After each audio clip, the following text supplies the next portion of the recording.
This story from Sichuan is not just about a wedding gone wrong. It is a mirror reflecting how fragile love can become when money, pride, and poisonous words interfere. What should have been a day of joy, a celebration of two hearts finally becoming one, turned into a battlefield. And the tragedy is that it wasn't the groom or the bride alone who destroyed it. It was the influence of a so-called best friend. Think about it. A groom, dressed in his wedding suit, his heart racing with excitement, holding flowers with trembling hands, waiting for the woman he loves to step out of the car and walk toward a future together. He was not thinking about wealth, not calculating numbers. He was simply thinking about love. But what awaited him was not a smile, not joy, not love, but a demand. 200,000 yuan or I won't get out. In that moment, the groom was not just embarrassed. He was humiliated in front of his family, friends, and relatives. A man who came with sincerity was treated like a customer in a marketplace, forced to pay a price to claim what was already promised in love. What deeper insult can there be to a man who was ready to give his whole life, only to be told his love has a price tag? And the bride, was she really the villain? Or was she a victim too? Victim of a friend who poisoned her mind with dangerous words. If you get out too easily, he won't cherish you. Make him pay, or he won't love you enough. This so-called advice is not friendship, it is sabotage. It is envy wearing the mask of wisdom. No true friend would try to plant seeds of mistrust between two people about to marry. No true friend would measure love by the weight of gold or stacks of money. The bride, torn between love and doubt, chose to listen to her friend.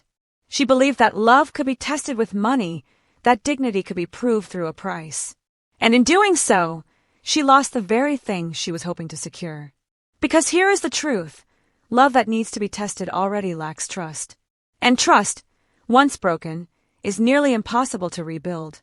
When the groom threw the flowers and walked away, many might think he gave up too easily. But in reality, his decision was an act of strength. It takes courage to walk away from someone you love when you realize that they don't respect you, that they don't trust you, that they are willing to humiliate you in front of the world.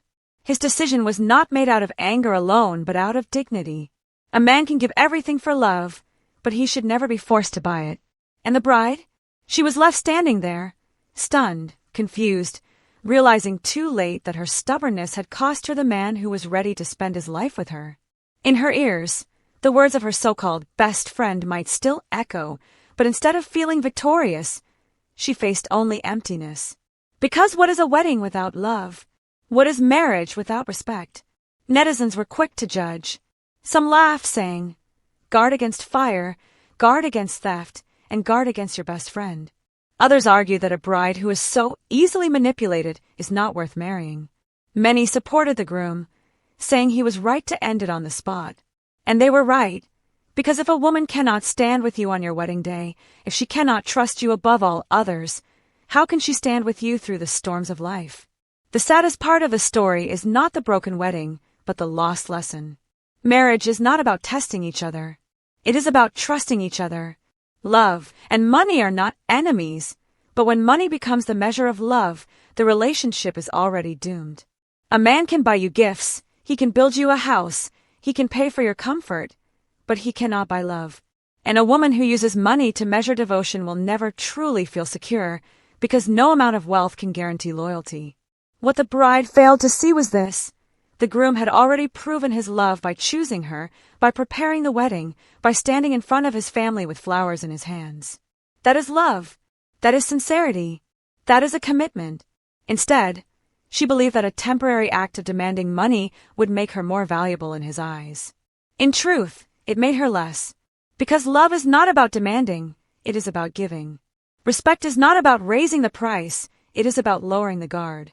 And marriage is not about winning a test, it is about passing through life's trials together. So yes, the groom left, and he was right to leave, because sometimes walking away is not weakness but wisdom. Sometimes saying no is not giving up but protecting your dignity.